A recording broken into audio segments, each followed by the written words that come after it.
మీ ఇంట్లో పిల్లలు కాకరకాయ కర్రీ తింటారా? మా ఇంట్లో అయితే అస్సలు తినరు. అదే ఫ్రై చేసామనుకోండి మంచిగా తింటారు, కానీ కాకరకాయ కర్రీ చేస్తే ఒక్క ముద్ద కూడా తిన్నారు. అలాగే మా ఇంట్లో ఈరోజు కాకరకాయ కర్రీ ప్రిపేర్ చేశాను కాబట్టి పిల్లలు అస్సలు అన్నం తినలేదు. సో వాళ్ళు తినలేదు కదా అని చెప్పేసి ఎగ్ బుర్జీ చేద్దామని ప్రిపేర్ చేస్తున్నాను. చాలా ఈజీగా, చాలా సింపుల్గా, ఫాస్ట్గా ఏమైపోతుంది, ఎగ్ అయితే ఈజీగా తింటారు, క్విక్గా కూడా అయిపోతుంది కదా. ఎగ్ మనం ఎలా చేసినా సరే పిల్లలు తినేసేస్తారు కదా. ఎందుకో పిల్లలకి ఎక్కువగా ఏది ఇష్టం అని అడగానే టక్కన చెప్పేసేస్తారు కదా, ఎగ్ కర్రీ ఇష్టం, అదే కాకరకాయ ఇష్టం, బెండకాయ ఇష్టం, దొండకాయ ఇష్టం అని చెప్తారా?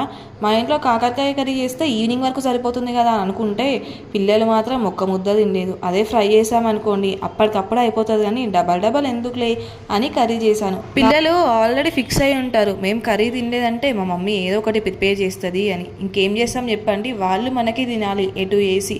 అంటే ఈ కర్రీ తినలేదు అంటే వేరే కర్రీతోటైనా తింటారని మనకి తెలుసు. అదేముంటుంది, ఈజీగా ఎగ్.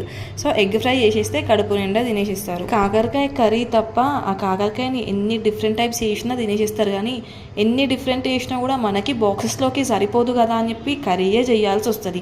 అదే నైట్ టైంలో అయితే మనం ఎలా చేసుకున్నా తినొచ్చు, ఎందుకంటే నైట్ అందరు ఇంట్లోనే ఉంటారు కాబట్టి ఈజీగా తినేసేస్తారు. కానీ ఎన్ని కర్రీస్ చేసినా పిల్లలు తినకపోతే మనకు సాటిస్ఫైడ్ ఉంటామా చెప్పండి? అసలు వాళ్ళు తింటేనే కదా మనకు కూడా కడుపు నిండినట్టు అనిపిస్తుంది. అలా అని వాళ్ళ కోసం మళ్ళీ ఇలా ప్రిపేర్ చేశాను. చాలా బాగుంటుంది టేస్ట్. మీకు వీడియో కనుక నచ్చినట్టయితే ఒక లైక్ ఇవ్వండి, అలాగే సబ్స్క్రైబ్ చేసుకోండి. Thank you for watching.